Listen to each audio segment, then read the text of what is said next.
Hello everyone, welcome back to my channel study only science. MP TET वर्ग 3 चयन परीक्षा की तैयारी कर रहे हैं सभी अभ्यर्थियों के लिए और साथ ही एमपी टेट हो, सी-टेट हो, UPTET, REET, STET all competitive exam जिनमें साइंस आती है और उसका टॉपिक परमाणु संरचना दिया गया है सिलेबस में, तो आप सभी के लिए बेहद ही इंपॉर्टेंट क्लास है।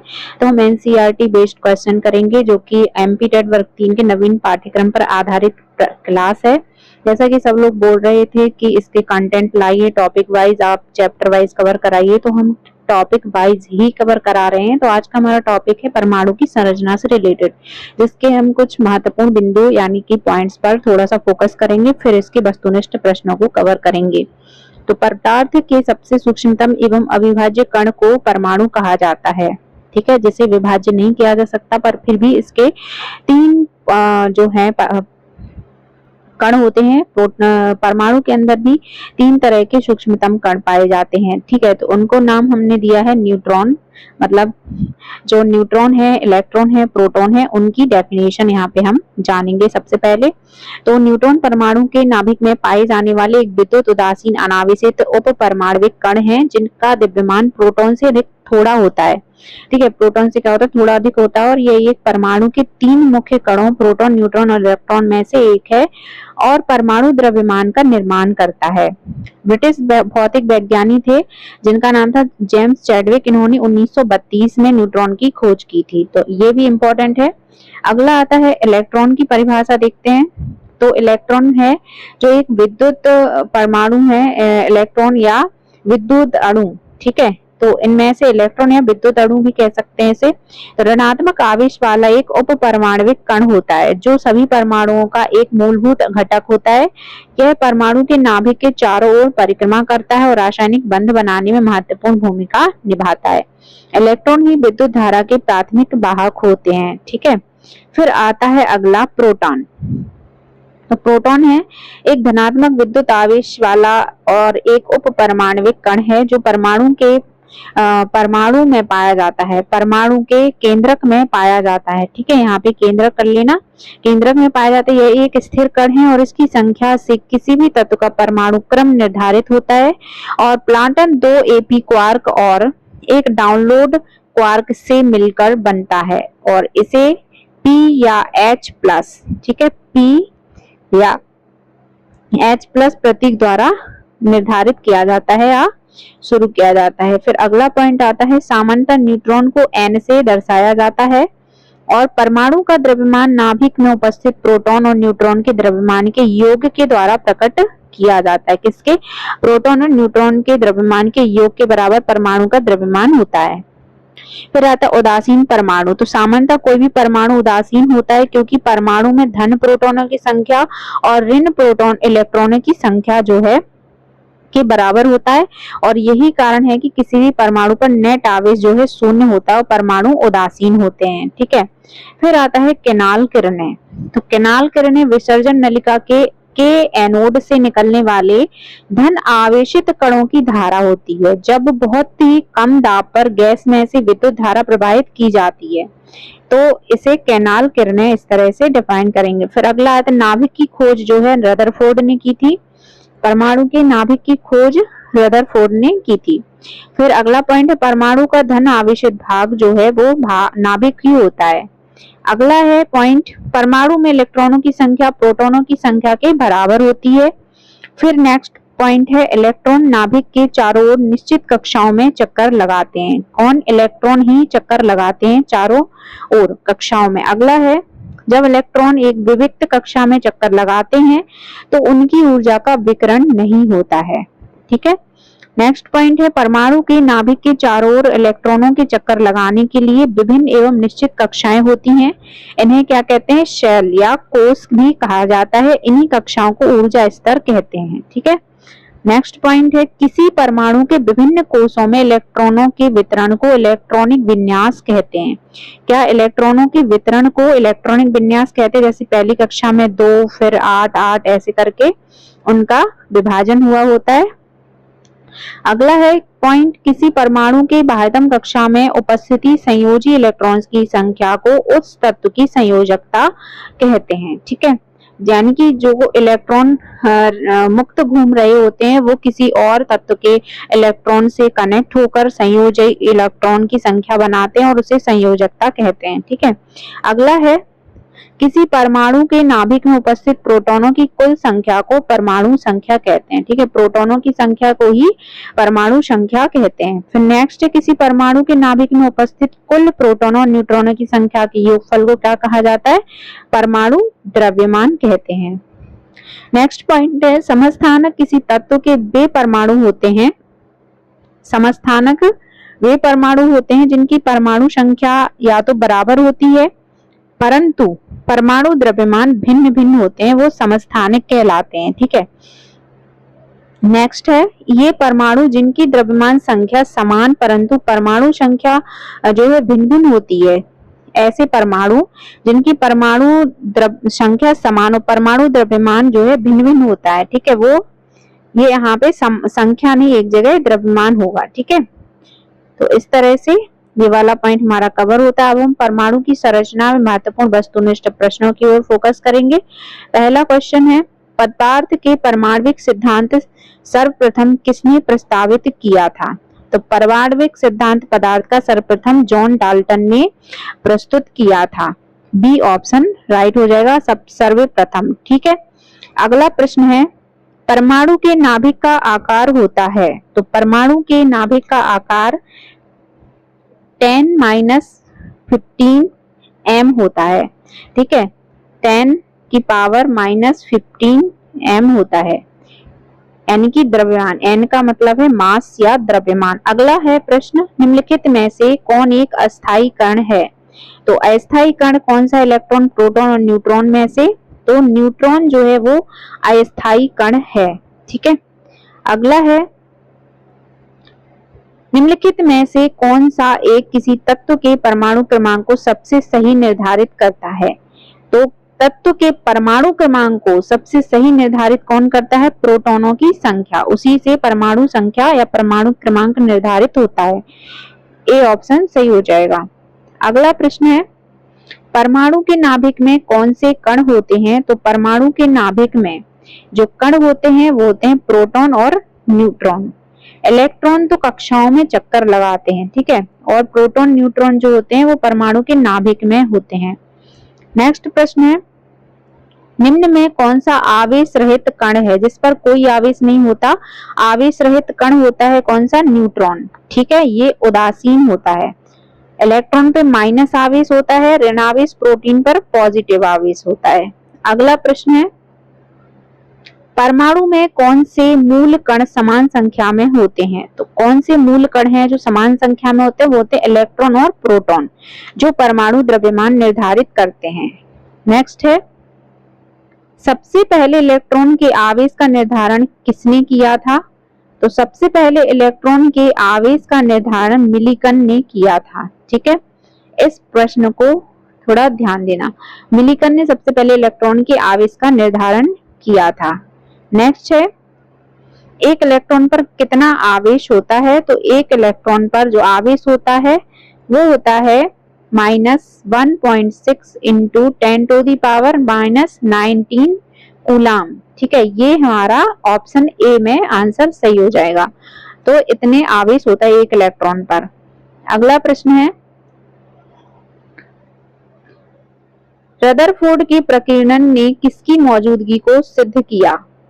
तो रदरफोर्ड के प्रकीर्णन की जो है उसने किसकी मौजूदगी को सिद्ध किया था? वो था परमाणु के केंद्रक को। ठीक है, अगला प्रश्न है परमाणु विद्युतः होते हैं, तो परमाणु विद्युतः क्या होते हैं? तो ये होते हैं उदासीन होते हैं। ठीक है, क्योंकि इनमें इलेक्ट्रॉनों प्रोटॉनों की संख्या समान होती है। अगला है इलेक्ट्रॉन की खोज की थी, तो इलेक्ट्रॉन के खोज करता है थॉमसन ने इलेक्ट्रॉन की खोज की थी। अगला प्रश्न है प्रोटॉन की खोज किसने की थी? प्रोटॉन की खोज की थी रदरफोर्ड ने प्रोटॉन की खोज की थी। और न्यूट्रॉन की खोज जो है जेम्स चैडविक ने की थी। तो यहाँ पे जेम्स चैडविक ने निम्न में से किसकी खोज की थी?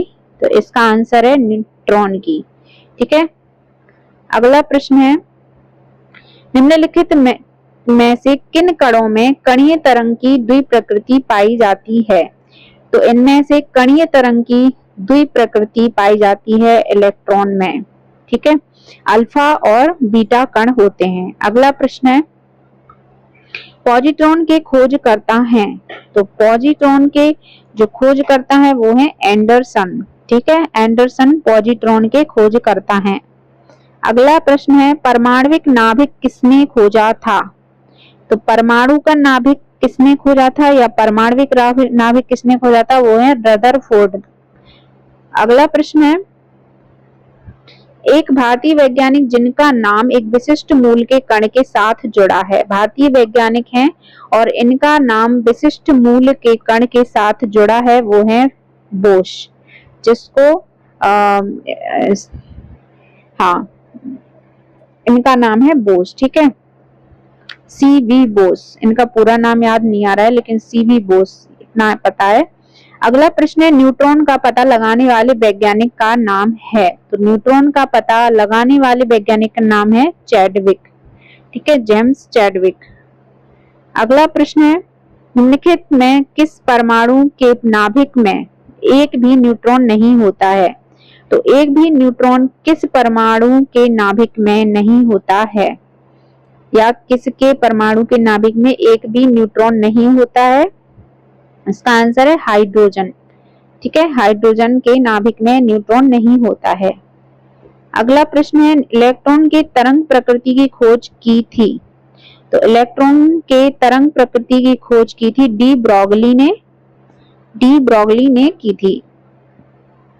नेक्स्ट प्रश्न है, तत्व के सबसे छोटे भाग को क्या कहते हैं? तो तत्व के जो सबसे छोटे भाग को क्या कहते हैं? परमाणु। अगला प्रश्न है, डाल्टन के परमाणु सिद्धांत के अनुसार कौन सा सबसे छोटा कण स्वतंत्र रूप से रह सकता है? तो डाल्टन के परमाणु सिद्धांत में सबसे छोटा कण होता है जो स्वतंत्र रूप से रह सकता है, तो वो है परमाणु, ठीक है, परमाणु। अगला प्रश्न है, किसी परमाणु का रासायनिक व्यवहार निर्भर करता है उसके। तो रासायनिक निर्भर किस पर निर्भर करता है? न्यूक्लियस के इर्द गिर्द घूम रहे इलेक्ट्रॉनों की संख्या पर। यानी कि कोई परमाणु क्रिया किसी तत्व से तभी करेगा, रासायनिक क्रिया या रासायनिक जुड़ाव या संयोजन तभी करेगा इलेक्ट्रॉनों की संख्या उस पर डिपेंड करता है, ठीक है। अगला प्रश्न है, द्रव्यमान संख्या किसका योग है? तो द्रव्यमान संख्या जो किसका योग है? प्रोटॉन और न्यूट्रॉन का। नेक्स्ट प्रश्न है, किसी परमाणु के द्रव्यमान और द्रव्यमान संख्या के अंतर को कहते हैं? द्रव्यमान और द्रव्यमान संख्या के अंतर को क्या कहते हैं? द्रव्यमान क्षति कहते हैं, ठीक है। नेक्स्ट प्रश्न है, किस न्यूक्लियर कण में कोई द्रव्यमान और आवेश नहीं होता किंतु प्रचक्रण होता है? द्रव्यमान और आवेश नहीं होता है किस न्यूक्लियर कण में, लेकिन क्या होता है? प्रचक्रण होता है, तो वो है न्यूट्रॉन, ठीक है, न्यूट्रॉन। अगला प्रश्न है, किसी परमाणु में परिक्रमण कर रहे इलेक्ट्रॉन की कुल ऊर्जा क्या होती है? कुल ऊर्जा कैसे डिफाइन करेंगे? सदा धनात्मक होती है। इलेक्ट्रॉन की कुल ऊर्जा क्या होती है? सदा धनात्मक होती है। अगला प्रश्न है, किन किरणों के प्रकीर्णन से नाभिक के आकार का आकलन किया जा सकता है? तो किन किरणों के प्रकीर्णन से? अल्फा कण के जो किरण है उनके प्रकीर्णन से क्या होता है? नाभिक के आकार का आकलन किया जाता है। अगला प्रश्न है, नाभिक के धनावेशित होने की खोज की थी। तो नाभिक धनावेशित होता है इसकी खोज की थी रदरफोर्ड ने। अगला प्रश्न है, परमाणु भार का अंतरराष्ट्रीय मानक है। परमाणु भार का अंतरराष्ट्रीय मानक क्या है? 12C, ठीक है, इस तरह से लिखेंगे या फिर C12। ये अंतरराष्ट्रीय मानक क्यों है थोड़ा सा सुन लीजिए। परमाणु भार का जो अंतरराष्ट्रीय मानक माना गया है वो कार्बन 12 माना गया है, जिसे इस तरह से लिखा जाता है, ठीक है। और मानक इकाई परमाणु द्रव्यमान जो है किसी भी परमाणु के द्रव्यमान के 12 क्वान, ठीक है, 12 क्वान भाग होता है और जिसे आइसोटोप कार्बन 12 होता है। ठीक है, इसका मतलब ये है कि कार्बन 12 के परमाणु द्रव्यमान को 12 परमाणु द्रव्यमान इकाई यानी कि AMU माना गया है। अब देखते हैं अगला प्रश्न, पॉजिट्रॉन किसका प्रतिकरण है? तो पॉजिट्रॉन जो है किसका प्रतिकरण होता है? ये इलेक्ट्रॉन का प्रतिकरण होता है। पॉजिट्रॉन क्योंकि पॉजिटिव होता है, इलेक्ट्रॉन माइनस होता है। अगला प्रश्न है नाभिक की द्रव्यमान संख्या। तो नाभिक की द्रव्यमान संख्या क्या होती है? सदा उसके परमाणु क्रमांक से ज्यादा होती है। अगला प्रश्न है निम्न में किसके आणविक सिद्धांत को प्रतिपादित किया? तो निम्न में से किसने आणविक सिद्धांत को प्रतिपादित किया था? वो है जॉन डाल्टन। इन्होंने आणविक सिद्धांत को प्रतिपादित किया था। अगला प्रश्न है प्रोटॉन की ऊर्जा यानी कि E संवेग P तथा वेग C में सही संबंध है। तो वो है, ठीक है, संवेग बराबर E बटे C, ऊर्जा बटे वेग। अगला प्रश्न है एक परमाणु में 2 इलेक्ट्रॉन की चारों क्वांटम संख्याएं आपस में समान नहीं हो सकती। यह नियम किस वैज्ञानिक से संबंधित है? तो यह नियम जो है किस वैज्ञानिक से संबंधित है? पाउली के नियम से। ठीक है, पाउली के नियम से संबंधित है। नेक्स्ट है रासायनिक तत्व के अणु के संदर्भ में चुंबकीय क्वांटम संख्या का संबंध है। तो चुंबकीय क्वांटम संख्या का संबंध है काय से? चक्रण से। ठीक है, रासायनिक तत्व के अणु के संदर्भ में चुंबकीय क्वांटम का संबंध होता है चक्रण से। नेक्स्ट है क्वांटम संख्या जो किसी कक्षा में अंतरिक्ष में अभिविन्यास की दिशा निर्दिष्ट करता है वो क्या है? चुंबकीय क्वांटम संख्या। ठीक है, उसे हम क्या कहते हैं? चुंबकीय क्वांटम संख्या। अगला प्रश्न है किसी तत्व के रासायनिक गुण निम्न में से कौन तय करता है? तो किसी तत्व के रासायनिक गुण निम्न में से तय करता है इलेक्ट्रॉनों की संख्या। अगला प्रश्न है किसी परमाणु के बाह्यतम कक्षा में कितने इलेक्ट्रॉन रह सकते हैं? तो सबसे बाह्यतम कक्षा में कितने इलेक्ट्रॉन रह सकते हैं? वो 8। ठीक है, 8 इलेक्ट्रॉन रह सकते हैं। अगला प्रश्न है परमाणु संरचना के संदर्भ में निम्नलिखित कथनों पर विचार कीजिए। तो विचार करना है इनमें से परमाणुओं की संरचना से संबंधित पहला मॉडल जे थॉमसन द्वारा प्रस्तुत किया गया था। दूसरा पॉइंट है नील्स बोर ने रदरफोर्ड के परमाणु मॉडल की त्रुटियों को दूर किया। अब ऑप्शन देख लेते हैं। तो इनमें से जो है दोनों कथन 1 या 2 या 1 और 2 दोनों, ना तो 1 ना तो दोनों, तो इसमें ऑप्शन सी सही हो जाएगा। ठीक है, ये दोनों ही कथन सही हैं। अगला प्रश्न है निम्नलिखित में से किसमें न्यूट्रॉन अनुपस्थित होता है? तो न्यूट्रॉन अनुपस्थित होता है हाइड्रोजन में। ठीक है, नेक्स्ट है प्रश्न है परमाणु के संदर्भ में निम्नलिखित युग्मों पर विचार कीजिए। पहला संयोजकता, संयोजन शक्ति, परमाणु क्रमांक, प्रोटॉन और न्यूट्रॉनों की कुल संख्या का योग, और परमाणु द्रव्यमान, प्रोटॉनों की संख्या। उपर्युक्त युग्मों में से कौन सा परमाणु द्रव्यमान जो है प्रोटॉनों की संख्या होती है? तो उपर्युक्त युग्मों में से कौन सा सही सुमेलित है? तो कौन सा सही सुमेलित है? तो इसका आंसर है 1 और 2, ये दोनों सुमेलित है, पहला और दूसरा। ठीक है, तीसरा असत्य है, तो हमारा बी ऑप्शन सही हो जाएगा। अगला प्रश्न है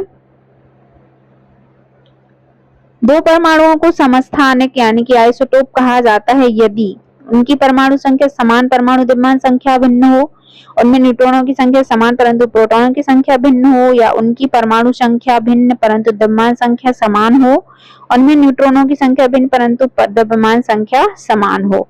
तो समस्थानिक दो परमाणु जो है आपस में समस्थानिक कहा जाता है, आइसोटोप कहा जाता है। उनकी शर्त ये होती है कि उनकी परमाणु संख्या समान परंतु परमाणु द्रव्यमान क्या होते हैं? भिन्न होते हैं। ठीक है, अगला प्रश्न है निम्नलिखित में से कौन से हाइड्रोजन के समस्थानिक हैं? तो हाइड्रोजन के समस्थानिक प्रोटियम, रेडियम, ड्यूटेरियम या ट्राइटियम। तो इनमें से जो है हाइड्रोजन के समस्थानिक हैं 1, 2 और 3। ठीक है, प्रोटियम, रेडियम और ड्यूटेरियम। तो यहाँ पे कौन सा डी ऑप्शन सही हो जाएगा? सॉरी, 1, 2 और 3 है, तो यहाँ पे हमारा कौन सा आंसर सही हो जाएगा? हाँ, डी और ये वाला सही हो जाएगा, क्योंकि फर्स्ट सेकंड वाला रेडियम नहीं है। ठीक है, रेडियम मुक्त है, तो यहाँ पे रेडियम नहीं होगा, ड्यूटेरियम और ट्राइटियम, प्रोटियम, ड्यूटेरियम, ट्राइटियम। तो यहाँ पे हमारा डी ऑप्शन सही हो जाएगा। ठीक है, पहला, तीसरा और चौथा। आगे बढ़ते हैं, अगला प्रश्न है हमारा, इसको थोड़ा छोटा कर लेते हैं। हाँ, तो समस्थानिकों के अनुप्रयोग के संदर्भ में निम्नलिखित युग्मों पर विचार करना। यूरेनियम का समस्थानिक क्या होता है? परमाणु भट्टी में ईंधन। कोबाल्ट का समस्थानिक कैंसर का उपचार। आयोडीन के समस्थानिक घेंगा रोग का उपचार। उपर्युक्त युग्मों में से कौन सा सही है?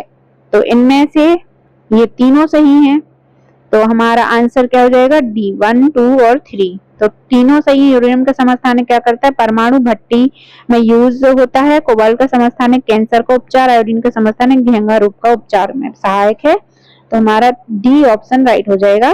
तो ये थे आज के हमारे परमाणु की संरचना से संबंधित वस्तुनिष्ठ प्रश्न। आई होप आप लोगों को क्लास पसंद आई होगी।